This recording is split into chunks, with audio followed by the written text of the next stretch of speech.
Bismillahirrahmanirrahim. Assalamualaikum warahmatullahi wabarakatuh. Usia manusia sudah ditentukan oleh Allah Subhanahu wa taala. La yastaqdimun wa la yastakhirun. Tidak bisa dimajukan dan juga tidak bisa dimundurkan. Ketika waktunya sudah tiba, maka datanglah malaikat untuk mencabut nyawa. Tetapi saudara-saudaraku, ada 3 hal yang dapat memperpanjang usia kita, yang menambah umur kita, apakah secara kuantitas maupun secara kualitas dalam kehidupan kita. Yang pertama adalah memperbanyak sedekah. Sedekah bagaimanakah yang dapat memanjangkan usia kita?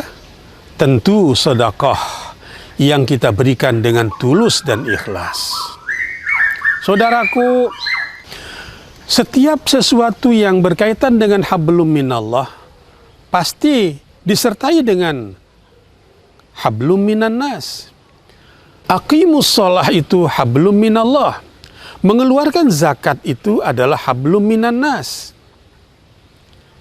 Berinfak, bersedekah itu adalah hablum minan nas. Dengan demikian, maka alangkah indahnya jika kita bisa menggabungkan aktivitas kita yang menyangkut hablum minallah dengan hablum minan nas. Lebih-lebih lagi jika dikaitkan dengan pemberian sedekah kepada orang yang membutuhkan itu. Yang kedua adalah memperbanyak silaturahim. Rasulullah Shallallahu Alaihi Wasallam bersabda, barang siapa yang ingin rezekinya diperluas, diperbanyak, dan umurnya dipanjangkan oleh Allah Subhanahu wa taala, maka hendaklah dia bersilaturahim. Yang ketiga adalah berbakti kepada orang tua, terutama sekali ibu.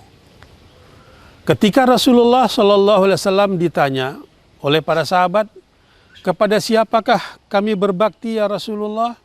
Beliau menjawab, kepada ibumu. Kepada siapa lagi ya Rasulullah? Kepada ibumu. Dan kepada siapa lagi ya Rasulullah?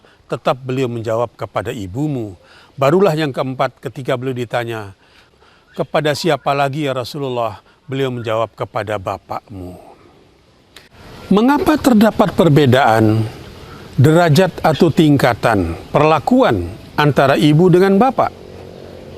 Saudara-saudaraku, kita ketahui bersama bahwa minimal ada 6 cairan yang diberikan oleh seorang ibu kepada anaknya. Sementara seorang bapak tentu tidak sebanyak itu.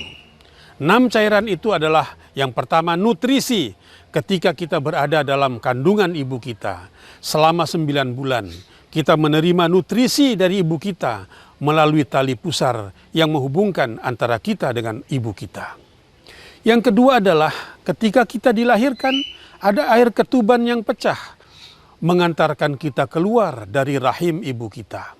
Yang ketiga adalah cairan darah ketika kita dilahirkan. Keempat adalah cairan susu.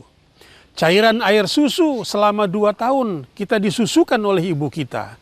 Yang keempat adalah cairan keringat yang menetes dari badan ibu kita karena capainya mengurus kita.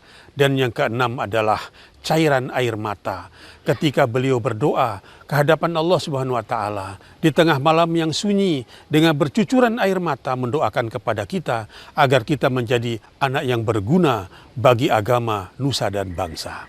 Sedangkan kepada bapak tidak ada air ketuban, tidak ada nutrisi, tidak ada cairan darah, tidak ada cairan susu. Yang ada barangkali hanyalah cairan keringat dan cairan air mata ketika mendoakan kita. Sudah pantaslah kita berbakti lebih banyak kepada ibu. Allah Subhanahu wa taala mengingatkan kepada kita, wabil walidaini ihsana. Berbuat baik kepada kedua orang tua kita. Jika mereka sudah wafat mendahului kita, maka mari kita doakan dia. Jika dia masih hidup bersama dengan kita, mari kita perlakukan dia dengan sebaik-baiknya. Wallahu a'lam bishawab. Assalamualaikum warahmatullahi wabarakatuh.